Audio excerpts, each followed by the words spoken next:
We just want to now get into a rather disheartening story. It was breaking news yesterday morning coming out of Guyana, where at least 20 individuals have passed away from a dormitory fire in Mahdia, Guyana. We have a video of this report. It's time to cue this.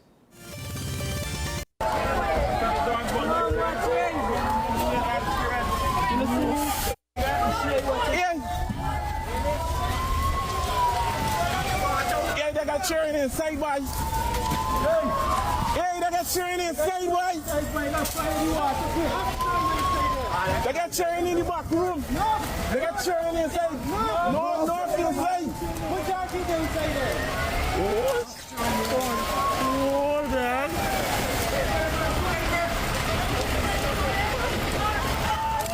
Hey, you ain't no sledge in there for broke the wall? On the door.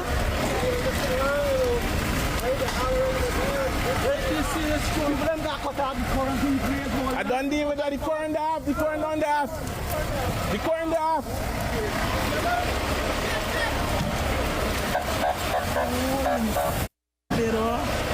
Going on the current. Wait. Going on the water,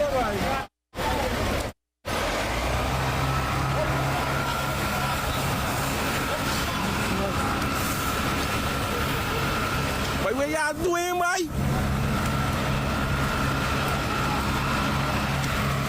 What? This what, boy? This what? Why when they really why this what, boy? They got churn in the same room, boy.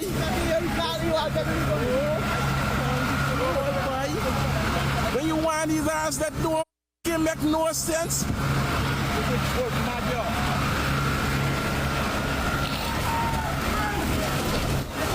Water, boy!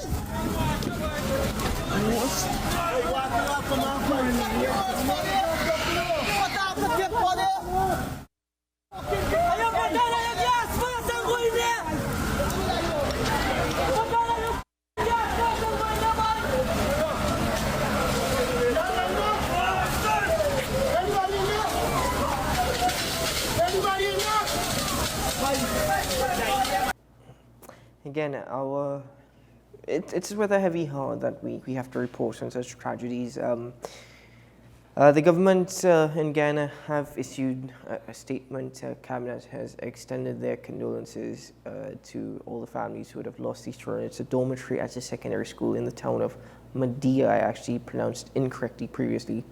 But President Irfan Ali has said that all resources and agencies are on standby.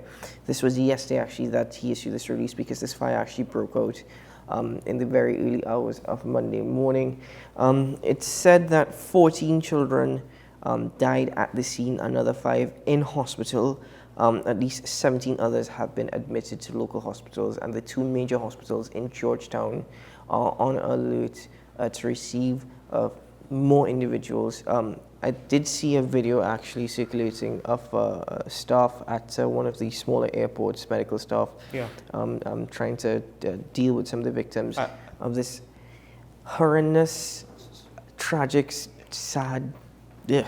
Now the video, there was cursing in the video. We had to edit that out. I'm not entirely sure how the local response was to the fire department, how remote the school is. I don't know.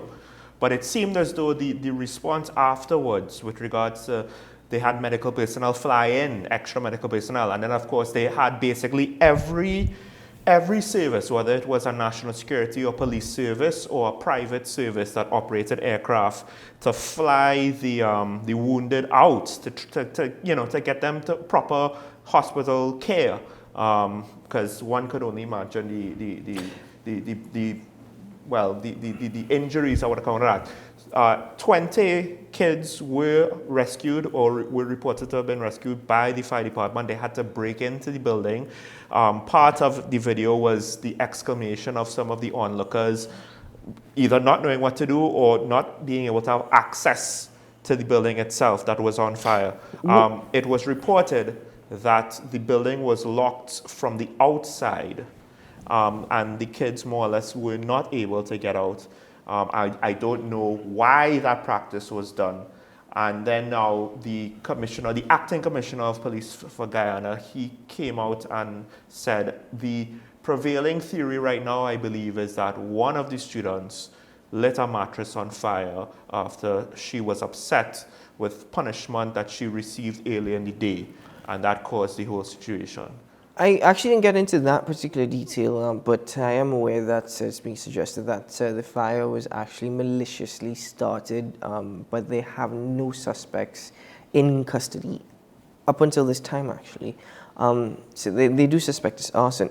One of the reports coming out is that children actually woke up to screams. Mm-hmm. They actually heard other children screaming, and when they woke up, they actually saw the dormitory bathroom was ablaze already.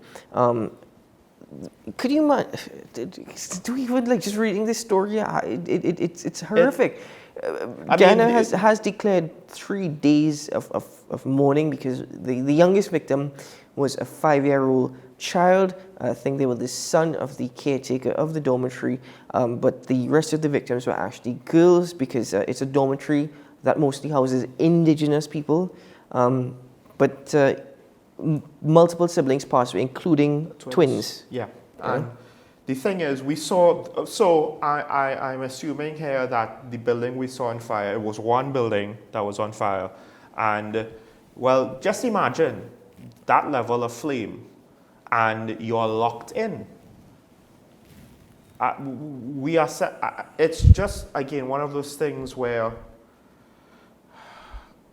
Lord only knows what it was like going through that, because about half of the individuals who were in that building did not, survive the incident. Now the question is to what extent, again, the commissioner gave the theory, but I don't think he's willing to say this is definitely what it is, the investigation is over, right?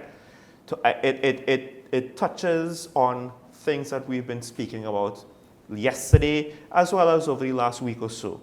The responsibility of kind of understanding what the kids that you are responsible for are going through, how they're responding to things. There's a part of me, because I could see where it was a disgruntled student not realizing what they were doing, and it's very preventable. That's what makes it very regretful. But the flip side is to think, if it was a different reason or filled with more malicious intent, I would not like to have to imagine what that could imply. I wouldn't want to enforce any judgment at this time. I will await the outcome of the investigations. As you mentioned, that's one particular theory. It is very unfortunate, this particular incident, and that's actually, saying it very lightly, because it horrific and tragic just watching that video. Yeah. And to the first responders, that's not an easy situation to go through as well. That's not an easy situation, even to all those. Well, the whole community. Yeah, that were just there watching, right. And they couldn't do anything. They couldn't stop anything. But I think the key to me is not about, oh my gosh, how could they have allowed this to happen? No. It was similar to the situation with the toddler who drowned that we spoke about yesterday. I'm not looking to blame anybody involved in that situation. I'm thinking, how do I ensure that, in my immediate surroundings, what I am responsible for, something like that does not happen there? Because we take it for granted that, it won't happen, it's difficult to happen, it's very unlikely to happen. Why? Why do we take it for granted? And that's when complacency comes in, and then it happens. Accidents happen not because we expect it to happen. Well, given the theories, I think it was very difficult to try and prevent something like this. But to those 19 children that lost their lives. Young. To those families. As I said, this is the part of the job I really don't like, having to report on these things and having to, but one could only imagine too what those first responders, what those families, what those onlookers actually experience, what they face. It's just, unfortunately, it's going to haunt them for the rest of their lives. And they're helpless. It's nothing that they could have done about it. Ladies and gentlemen, our condolences to the family and to the ones who have departed. May they rest in peace. We take a break here on Talking Points.